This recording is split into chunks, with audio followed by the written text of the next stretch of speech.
और औलेस भैया मुझे लगता है कि 2 दिन तक लगातार इस कार्यक्रम के लिए गए। इनको अपने बेटे के फंक्शन से ज्यादा खेसारी इम्पोर्टेंट था कि मैं अपने जनता से खेसारी को आशीर्वाद दिलवाना। तो मैं चाहता हूं कि औलेस भैया के लिए जोरदार ताली बजा पाए।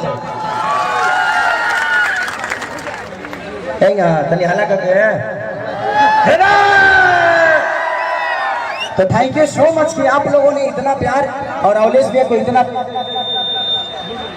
खाली हम औलेस भैया के बारे में बोलते हैं, सबका बारे में ना। पीछे जा लो सब जना पंचायत समिति में बोलो सब प्रधान हिंदी जुट गए बोले है औलेस भैया रुआ आगे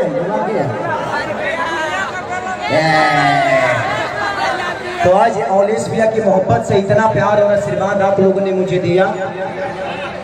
औलेस भैया को प्यार ऐसे ही आने वाले भविष्य में आप सबको देना है और जब भी जरूरत पड़ेगी मैं आप सबके बीच में आया करूंगा और आपका प्यार आशीर्वाद लेता रहूंगा। प्रेम से पहले भीरू बाबा की कि प्यार नहीं के लिखल। अब आया हूं तो गाना गा देता हूं। बिल्कुल बिल्कुल बिल्कुल दिखाओ तो बाबू। काजल, ये गाना तो काजल के साथ ही हुआ।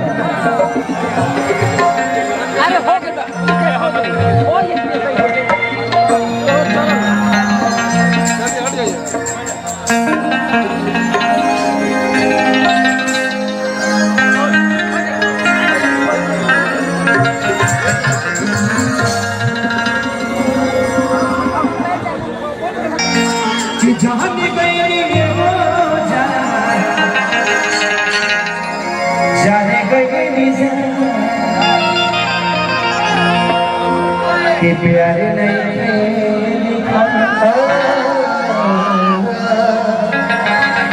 अरे हाथ के लगी नहीं खुद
लेकिन दास जी को फेवरेट गाना हमारा जो ना कि हम स्टेज पर हर गाई नहीं और थोड़ा सा चलता लगा जैसे कि भी हमारे 7 बजे के सिटिंग में सिनेमा करा भैया के इनको इतना प्यार था कि नहीं हमें चाहिए आपके सारी नहीं चाहे आपको 24 घंटा चलना पड़े लेकिन मैं अपने जनता के लिए आपको लेके जाऊंगा।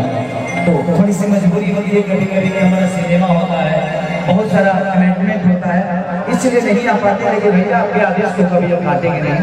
आप इतने प्यारे हैं, इतने अच्छे हैं कि ये जनता आज नहीं तो कल आपको अपना प्रतिनिधि जरूर मिलेंगे।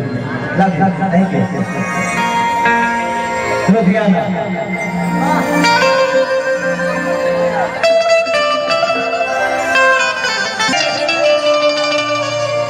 झाड़ में यार ना मिलिए रतिया लागी बहरा कि छोड़ी के जाती जय महाराजा कि छोड़ी के जाती जय आगे लग जाए खजाना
हमारे पप्पू भैया, पप्पू सिंह रिबिरगंज निवासी छपरा, मुन्ना मुखिया जी,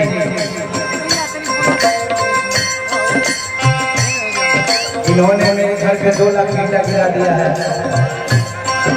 मेरा घर बन रहा है ना, ये यूट्यूब पे चढ़ने वाला है।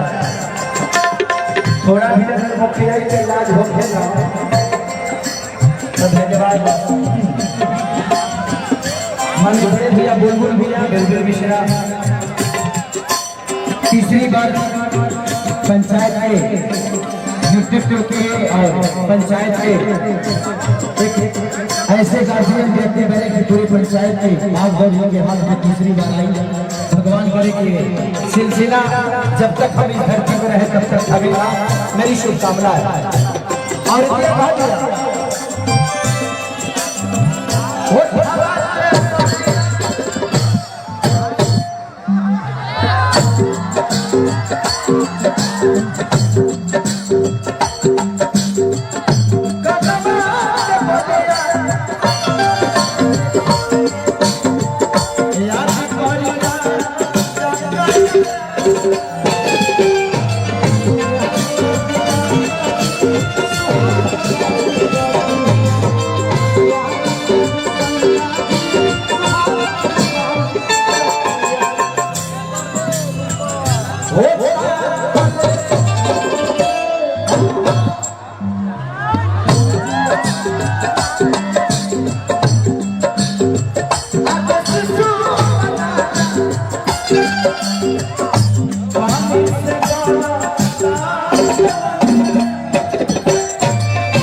सही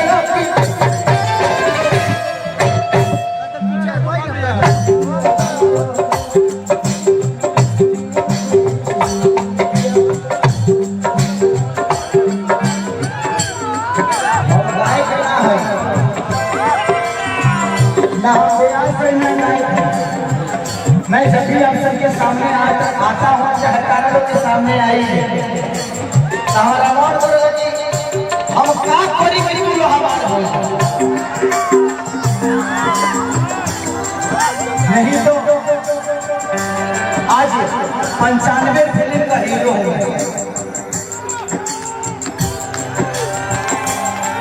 95 फिल्म के हीरो है दो गाना गाए हाथ हिला के छोड़ जाए केसरिया के लोग देख ही खत जाए और ऐसे हर हीरो करता है हीरो लोग आते हैं हाथ हिलाते हैं हिला के गिरा जाते हैं हाथ हिला के मैंने समझाना उठे ना गिरा रहुआ तो छोड़ जाए बुझब सहमति के दू कोई कष्ट नहीं होगा क्योंकि मैं भाइयों को मनोरंजन करा के जा रहा हूँ भाई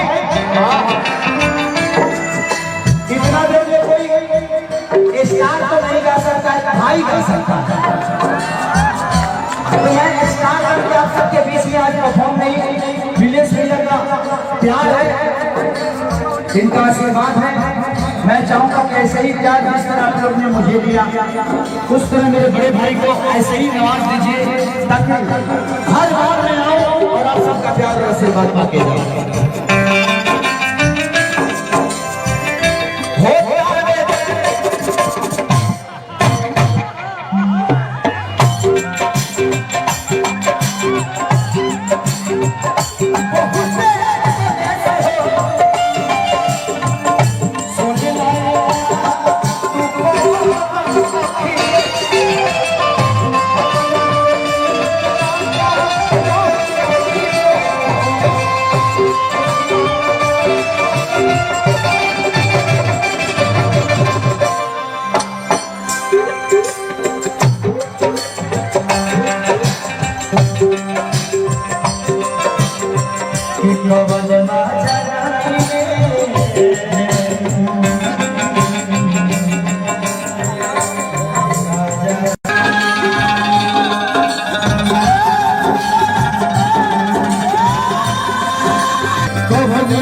होने